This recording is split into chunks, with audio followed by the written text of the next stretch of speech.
Right, right. And I know for me, when I was growing up, my first brush with the law was because I kept running away. So they got tired of me running away, and then they put me on juvenile probation. So now, no longer am I a runaway. Each time I ran away, I became a violator of probation. Right. So what I was running from something. Yes. Right? I'm running from my house for something.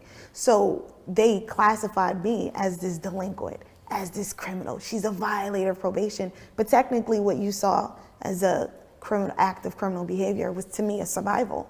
Right. Right. Exactly. So, yes. I just, yes. Just want to point that out, because sometimes prison actually has the criminogenic effect. Yes. As opposed to, but I see what you're saying. It's the social skills. It's the, those type of things need to be implemented, because it's also important to point out that when people re-enter society, sometimes they're going to a new society. They're stepping into a new culture. It's a culture shock. So re-entry is actually might be the first time they've stepped into this world. I got incarcerated as a juvenile in a completely different city. A decade has passed. Yes. I'm not re-entering. I am entering. I'm in a different. I didn't know what Uber was. I didn't know what an app was. It's a culture. It's like coming from a different country. So I didn't re-enter. I literally entered for the first time in an area I didn't know, in a time I didn't know, around people I didn't know, language I didn't understand. So they use that term a lot, re-entry, but. No, you're absolutely right, though. You're right, because I'm guilty of that too. But now you've given me something else to think about. Like you said, the language, the term, because what I always talk about is addressing the behavior. Of like what got you there in the first place, and instead and asking the question, like, what happened? Because sometimes we don't even ask the question like what's wrong with you, as opposed to saying what happened to you to get you in that situation, and then the other thing, as far as like re-entering, coming back into society, you're right. Most of particularly those who have been out, who've been in prison for like 5, 10, 15, 20, 30 years or whatever, you're absolutely right. When they come home, it's a total different society. I had one gentleman who told me that it was difficult for him to cross the street because when he left, it was the second time that he had come home. And going across the street, how he learned to cross the street was he saw children crossing the street, and he would walk with them to learn how to cross the street. So you're absolutely right, and those things should be taken into consideration when you're coming back into a new society. So thank you for that. Absolutely, absolutely. So now you also have a radio show. Yeah, so it's not really a show. It's a series, okay.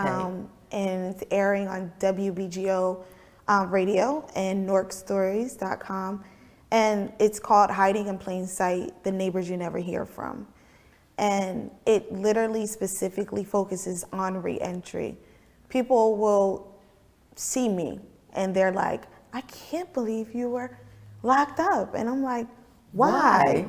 What does a person look like? What do you look like? Exactly. What am I supposed to have tattoos on my face? Like, I don't know what cliche or, what you're thinking I'm supposed to look like or act like. Am I not supposed to be well read? Am I not supposed to have manners? Or am I not supposed to be socialized? Because in some that's manner? judgments. Yeah. People are judging you, right? There's so many preconceived notions exactly. About what formerly incarcerated people are supposed to act and do. And just like you pointed out, there are very few people who are going to ask what you went through. Yes. Like, it's the first question is, what did you do? Right. Exactly. And that's honestly not fair, because you're basically resting an entire character or value system on one incident, right? Yes. If we were to say, you know what, you're going to get incarcerated for committing adultery. Mm-hmm. So now your entire character is based on this. And it's like, oh my God, this person committed adultery. We're going to judge you for the rest of your life. Exactly. And that's not fair. It can change. How society views things and accept things can change all the time. But understanding how those stories started, I needed to highlight that. There needs to be this humanizing component Exactly. to what reentry looks like. Right. Because I am a person, but I've had experiences. Let me ask you this. When you were younger, and I think I might ask you this, but when you were younger, what did you want to grow up to be? I wanted to be a singer. Okay. Yes. But you're not a singer. And it's not saying that you failed at anything, but there were certain things in your life and certain avenues, circumstances, environmental impacts that shifted you in a different direction. Absolutely. And I've heard about those, right? Whether it's positive, negative, whatever, they've shifted you. Right. So it's the same thing with anyone that's formerly incarcerated. I didn't say when I grow up, I want to be fully incarcerated. Right. Exactly. I said when I grew up, I wanted to be an emergency room surgeon. But there were certain circumstances and environmental impacts and people, places, and things that shifted me from that journey. But here's the thing too that I like, and I'm glad you said that, because I'm remembering a young man said to me, it really wasn't just him. It was like several of the brothers inside and sisters inside. They would always say to me, "Do you feel me?" Do you feel me? I'm saying, "Do I feel you?" But what is that? And then I remember, I said to myself, what they're saying is that, because they would always say, I'm not a bad person. So I would say, how come everybody come to me and they say, well, I'm not a bad person? And I got it. They were saying that because they had been judged because of what happened to them, and then they would say, do you feel me? Because a lot of folks don't feel what they've gone through. And so the question, what are you supposed to look like? What does an formerly incarcerated person look like? What does a person who have 10 children look like? It's like, what are we supposed to look like? Because here's the thing, in most cases, we don't look like what we've gone through. Yeah, media stereotypes exactly, and things like that. Exactly. And here you are, a young woman, because we all have a purpose in life. And that's the reason why I started this show, this TV show, because everyone has a purpose, and whatever we go through in life, we're growing through it for us to become who we are to be, destined to be.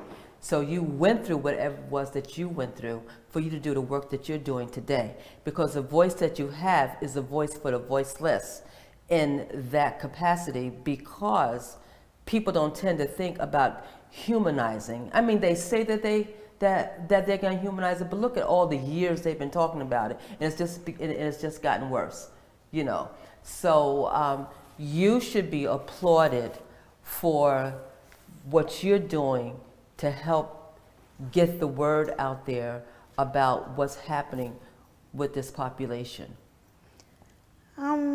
Thank you. I don't think I should be applauded. I think that one day at F.O.R.T.E House, we had a resident or a student, we use that interchangeably. And I came in and he was sweeping and mopping his stairs. And I was like, thank you so much. Because it's like this common space that nobody likes to clean. Like they'll clean their room, clean the dishes, but the stairs is like, I'm walking past it. Okay. And he was like, don't thank me for doing something that needs to be done. I was like, okay, great. And then he said to me, do you know who you are? We were having this conversation, and I'm like, Tia. He was like, no, but you know what you're doing? I Googled you and da-da-da. And I'm like, it's okay. I'm Tia. And he's like, no. He was like, thank you for everything you're doing. So the way you're saying, he said thank you, and the way you're saying you applaud me, I'm going to give you the same exact response that I said to him. And I said, do you remember when I came in and I said, thank you for sweeping and mopping, and you told me, don't thank me for something that needed to be done. It's the same thing that I tell you or him or anyone. I don't need to thank you for something that needed to be done. That's the point of all of us coming together. It's something that's ordinary, seems extraordinary when there's a lack of cohesion, when there's a lack of community. But technically, we are all doing something that contributes in some manner that can make, and I hate to sound like this dreamy person, but this world a better place. No, but that's the purpose, though. We are to make this world a better place. But just let me get back to the applaud part, okay? Okay, first of all, the applaud, it was a compliment, and I completely understand what you're saying. You should be recognized for the work that you've done, okay? And I agree with you when you say that you're doing what you're supposed to do. It's just like on my job, when people are always complimenting me on the job that I do, with the clients that I work with, particularly the clients. And I always say to them, first of all, this is what I'm supposed to do. And then second of all, this is what I'm paid to do, all right? But I do it because this is what I'm supposed to do, because this is my purpose. That's one of the reasons why I wrote my book, because in my book, I talked about the reason why I am so good in reentry as I am is because the brothers and sisters at Kentuck and Delaney Hall contributed to me doing what I do today. I mean, I couldn't do what I'm doing today were it not for them. And then when you asked me the question, what did I want to do when I grew up? Well, I did want to be a singer. I thought I was going to be Diana Ross, because that's my era, right? So I did want to do all that, but this is what I do. In my lectures, I incorporate all of that. So I am doing that. We all have a purpose in life. And going through what we go through helps us to live that purpose. So now, I'm still going to say again, I applaud you and I thank you. You're a young woman who has a lot to give based on what you went through. The name of the show is Tell a Vision. So just tell us briefly your vision, since I just got the mark that we're getting ready to wrap things up. So my vision, and I'm going to tell you another brief story, is honestly to keep fighting. When I was released from prison, there was an officer, not going to say her name, but she was driving me to the front of the gate, and she said, yeah, they're saying you're going to come back. I said, why would they say that? She said, because they said all you do is fight and argue. And I was like, really? And I'm going to hold on to that forever. Why? Because now what they used to call me as a fighter, now it's like, oh, she's passionate.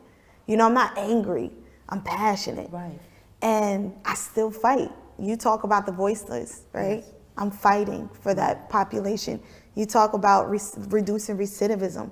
I'm fighting against that. Right. You know, you talk about having supportive services. Yes. I'm fighting to give that. Right. So I'm That's fighting. why you should be applauded for I'm that. fighting. Okay. And I tell people all the time, whatever society labels you as what you should be, you take that. Whatever they say is the worst part of you, you take it and make it the best. I was considered a fighter.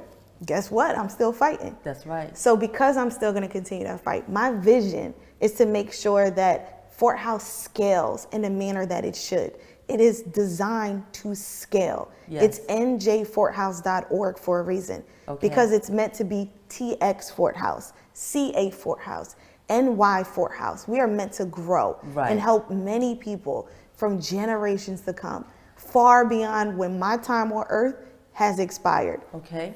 And on that note, Les Brown said, has a statement, but don't let what someone think of you define who you are. And you did not let that happen. So I'm very thankful that you came on the show. My name is Maryam Bey, and thank you so much for joining us, and have a great day.